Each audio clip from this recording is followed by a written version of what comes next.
Hello and welcome to Outcast Collective Podcast, where we discuss an array of topics from TVs, movies, video games, comics, and more. My name is Rob.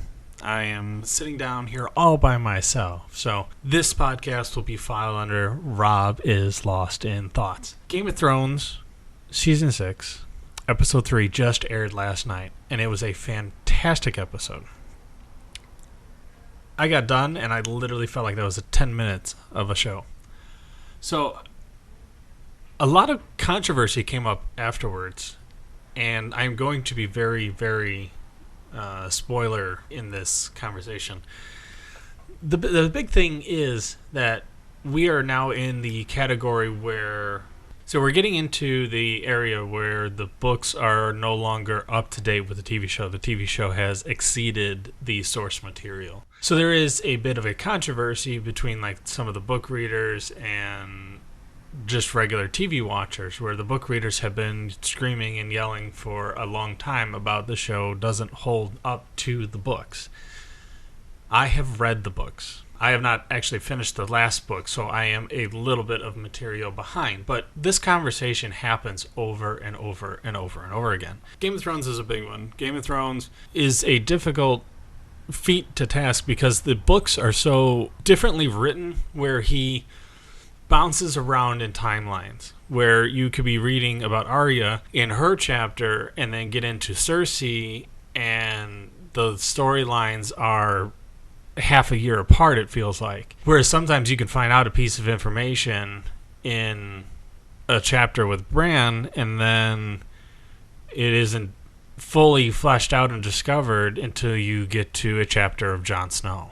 That's very, very, very difficult. I think the struggle with the TV show versus the book is that the TV show makes very, very slight hints at certain pieces and certain information, like the time period of when this happens or when that happens. And if that is very unfocused, if the show doesn't present it as something that needs to be 100% known, it can be glossed over. I understand that the flashback for Bran, the most current one, has Ned Stark and revealing that this big sword fight that was supposed to go down, that Ned won.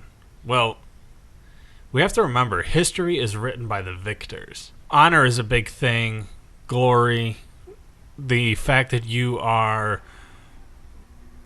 somebody that can be trusted, that you are empowered to be the king, the ruler, the warden, whatever the case is. Some of your victories need to be a little, fictional. We talk about how great some of our own historical people are, when a good majority of them were dirtbags and awful people in the end. And like Christopher Columbus was a brutal, angry person that we find out when we're adults, and our stories that we tell our kids are, oh, he was so wonderful, and he took the 3 ships and he discovered America. Well, actually, Christopher Columbus didn't discover America. He discovered some islands, and then other people came over here and found the actual main continent, furthered all of that. It was just... And then on top of that, he was brutal and he was cruel, and the natives to his islands that he discovered, he murdered and raped and pillaged, and he was just awful. So a lot of people are barking about finding some of these things out that the book did cover, and it's very curious and very interesting to see that they are still giving us pieces of the book, because like we didn't get Bran for almost like a season and a half, and now we have them and we're learning the different pieces. And this is part of the story where I hadn't actually read it, where Bran yells out and Ned hears him. I think that's interesting. I think there's a lot of theories to go into that, and that's for a whole different podcast. But I want to continue this conversation where, as fans of the book, and we get to see it on TV, you have to realize that there is things you cannot do on TV that you can do in a book. And this is, we have to continue to understand that it costs money to put those dire wolves on the screen, to put the dragons on the screen. So the TV has to find ways to make these things work. And again, inner monologues in a book are some of the best material. I could read an entire book of a guy inner monologuing, or like a Batman comic. He inner monologues all the time, and it's so awesome to hear somebody go through that thought process. It's something I do like on a daily basis. I'm always in my head. I'm always thinking. I'm always contemplating and pulling these things out. And sometimes it's frustrating and can be a depressing adventure. But at the same time, when you are being a creative and being a creative person, you are that way. And so like a Batman who is trying to solve the problem around him and he's monologuing about it all is very intriguing. It's some of the best writing I've ever read is when they get into inner monologues. But you cannot portray that 100% correctly in TV shows, in movies. The closest one would maybe be the BBC version of Sherlock Holmes with Benedict Cumberbatch and Martin Freeman. There are often times that Sherlock Holmes does that inner monologue, but he talks out loud.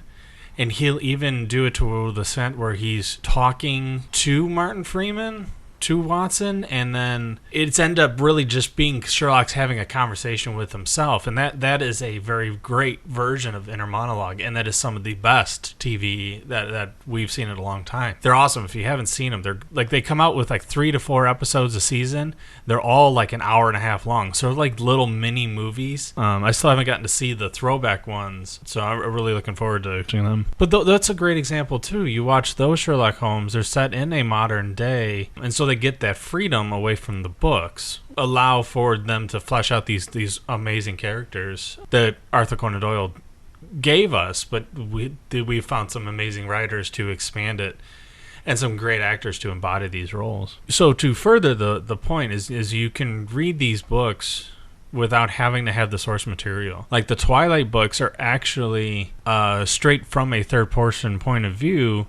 And then you read the books and you're like, oh, this is pretty good. There's some of them are a little difficult to get through at points and parts, but then you watch the movies and they're just like highlights of the books. And so it's almost disappointing to watch a movie that's so close to the source material when it's like, well, I just read the book. All he did is show me the book, and I'm like, I already had this all in my head. I'm a reader as it is. So like, say, let's take Marvel, for example. We just watched Civil War. I read the original Civil War comics. That Civil War was about the time when I was heavily getting back into comics, and I started reading all the build up into it. And then that's the big thing, is the Civil War is nothing like the Civil War in the comics. Yeah, it's Captain America versus Iron Man. Some of the same people choose the same sides for their own reasons and whatnot, but ultimately it comes down to you cannot necessarily stay true to the source material because a cinematic version doesn't allow for it. For one, there were hundreds of superheroes involved in Civil War on multiple different planes. The final fight in New York City ultimately came down to like there had like 40 or 50 people on each side. It was insane. And you can do all that, where in a cinematic universe you cannot bring 40 people onto this fight. And there's been rumors that they were going to come up with these kind of numbers for Infinity War, which we now are finding out Infinity War is going to not just be a 6-hour movie about Thanos. It's going to be one part is going to lead from one part to another part, and it looks like what's happening too is they're separating the Avengers, allowing for 2 different styles of Avenger things happening. And they're taking the big names like Chris Evans and Robert Downey Jr. and separating them into separate movies so that budget-wise we can still give you high-quality material and keep the big actors but still have things happening. Because, Vision, the guy who plays War Machine, you don't have to pay them a lot of money to be in these movies.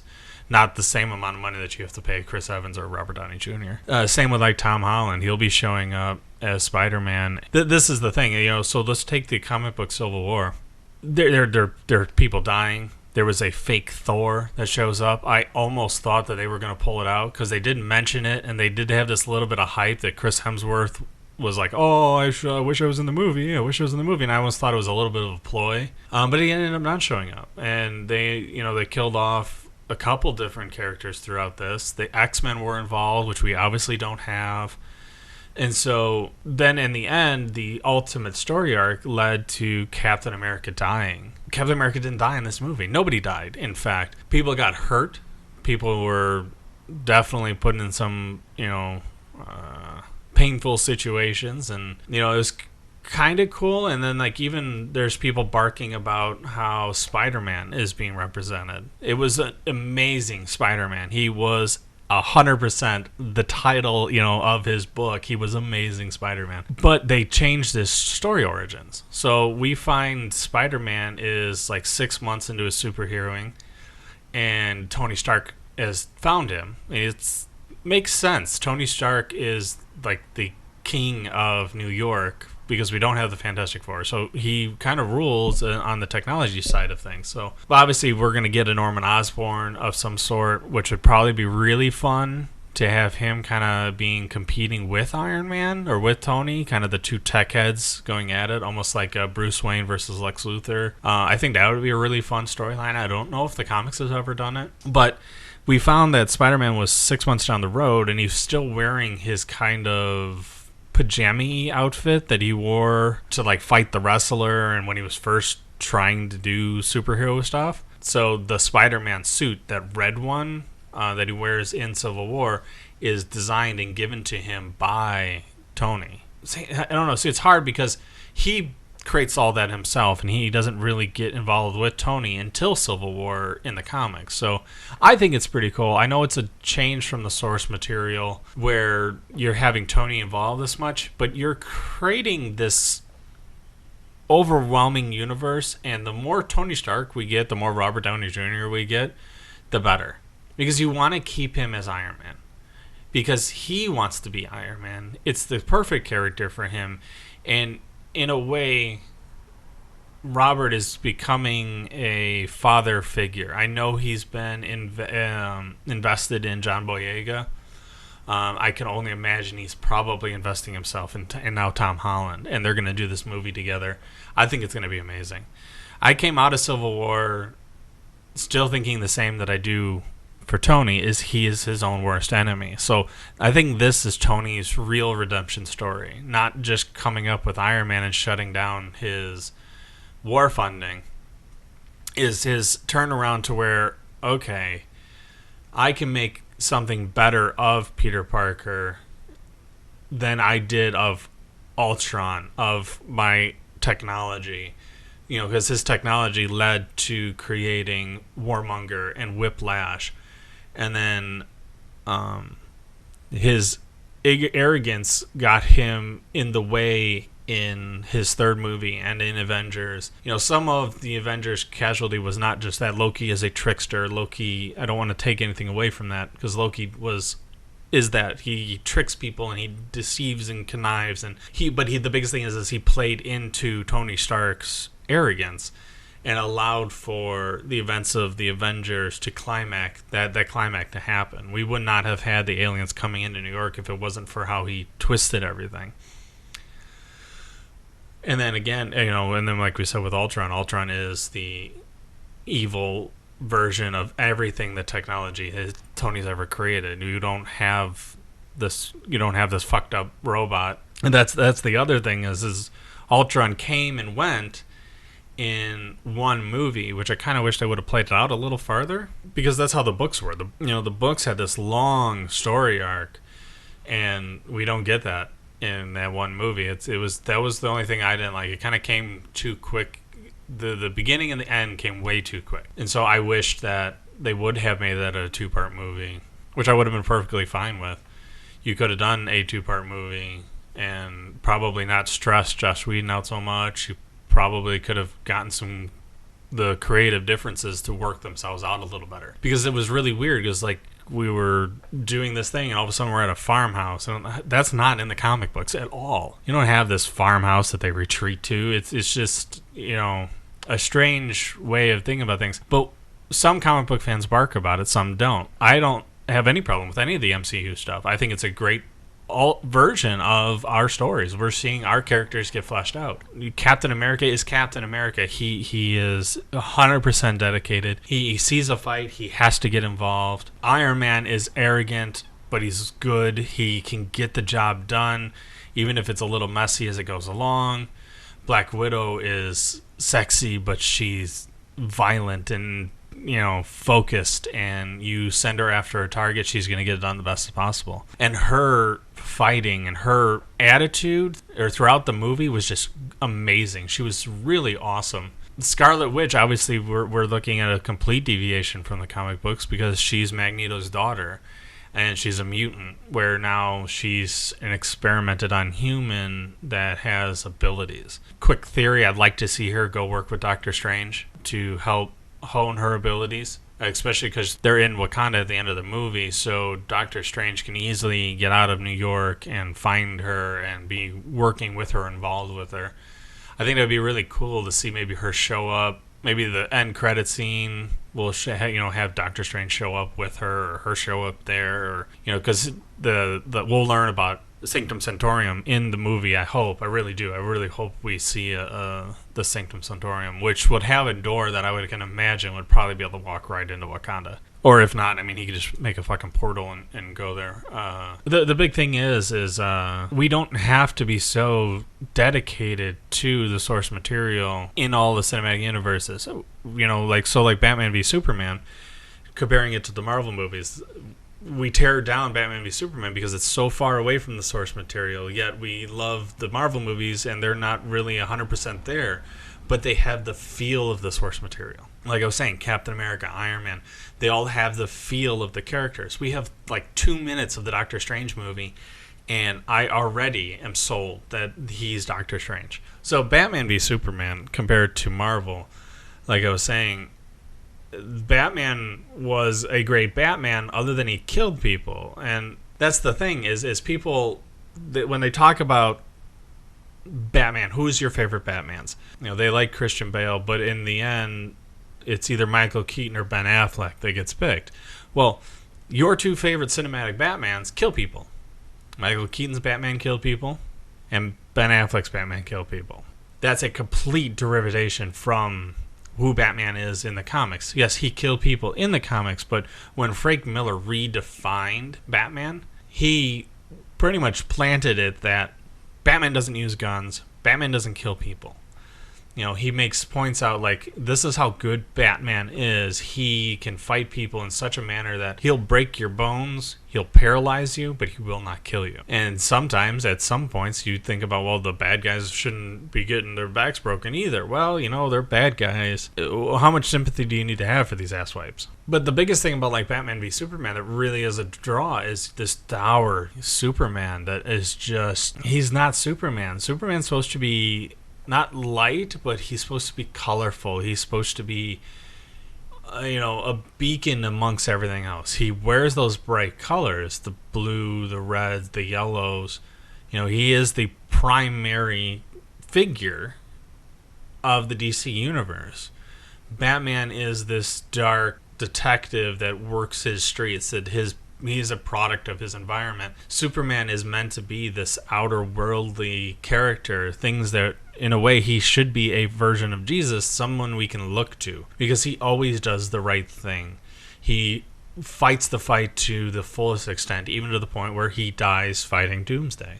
We have this very depressed and dreary Superman. It's such a derivative from the character that we get from the source material. So that's why that doesn't work. You go in wanting Superman and you end up not getting him.